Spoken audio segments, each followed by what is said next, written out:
Well, Israelis head to the polls tomorrow as Prime Minister Benjamin Netanyahu fights for his political survival. In a last-ditch attempt to gain right-wing votes, he's announced he'll annex Israeli settlements in the occupied West Bank if he wins another term in office. Anshel Pfeffer is a journalist and author of Bibi, the Turbulent Life and Times of Benjamin Netanyahu. He is warning that the Prime Minister has now hit the panic button. He joins us live from Jerusalem. Really good to talk to you. You're talking about Mr. Netanyahu hitting the panic button. Did he not make this play on the West Bank settlements to secure that highly important conservative base?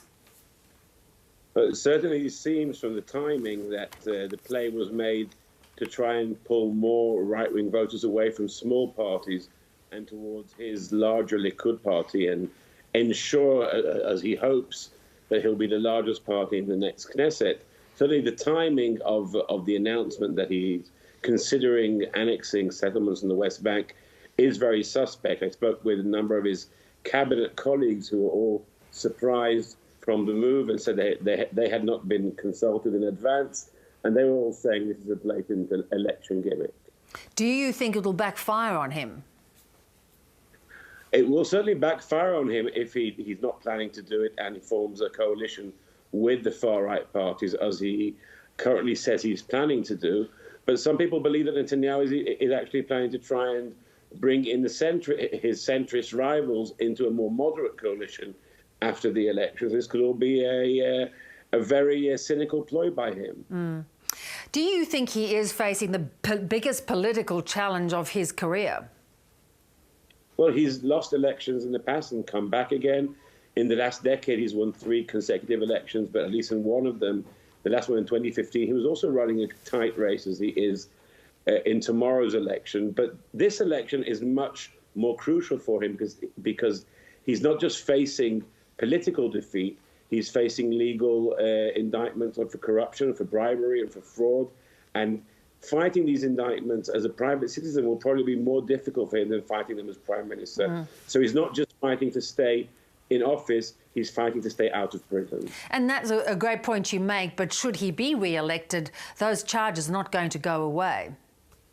No, but he believes that if his coalition stands behind him, he can perhaps pass a vote which will grant him immunity from prosecution while in office, or even continue in office despite being on trial.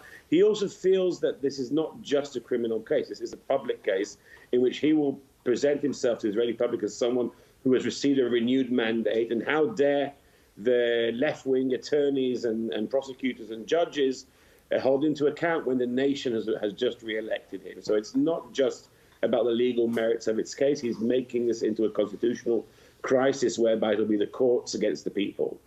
He is now, though, facing probably his toughest opponent in many years in Benny Gantz. Tell us about him and what chances he has of perhaps pulling off a victory. Well, Benny Gantz is a newcomer to politics. He's never fought an election before. He's never sat in Israel's parliament, the Knesset. He was, until 4 years ago, chief of staff of the Israeli army. And that is his main calling card. He is here on behalf of the opposition to try and be the next Mr. Security of Israel. Israelis vote first and foremostly for whoever they believe will provide security to them and their families, and security in the widest sense for this nation, but also for them as individuals. And Netanyahu may not be loved by many Israeli citizens, but he certainly is felt as the guy who has provided a period of relative calm over the last decade. That's why the opposition needs a tough general to take Netanyahu on. And he's running Netanyahu close, but Netanyahu still has the lead in the polls. So what would be your gut instinct as to how this is going to play out? Because, of course, it's going to need a coalition of sorts. Well, Israel's proportional representation system and low threshold means that a lot of small parties get into the Knesset.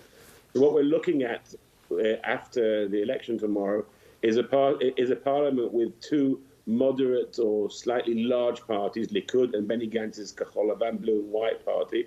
And then we're going to have another dozen parties, most of them with 10 or closer to 4 or 5 seats. And Netanyahu will have to build a jigsaw puzzle out of at least 6 or 7 parties to enable him to have a coalition. And that's going to mean a lot of horse trading, a lot of haggling. The parties won't only be demanding positions in the cabinet, they'll be demanding budgets, they'll be demanding policies, and they also know that Netanyahu is anxious not just to build a coalition, he's anxious to remain in power to try and avoid prosecutions. So the price they'll be demanding from him will be even higher this time. And that's fascinating. So do you think that wily campaigner will manage to get across the line again?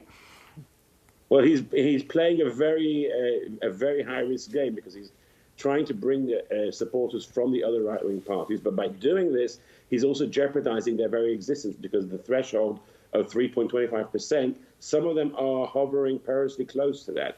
So if one or two or three of his potential coalition partners fall beneath the threshold, their votes will be lost. So his coalition could end up in a minority as a result. So Netanyahu is playing a high-stakes election pokers here.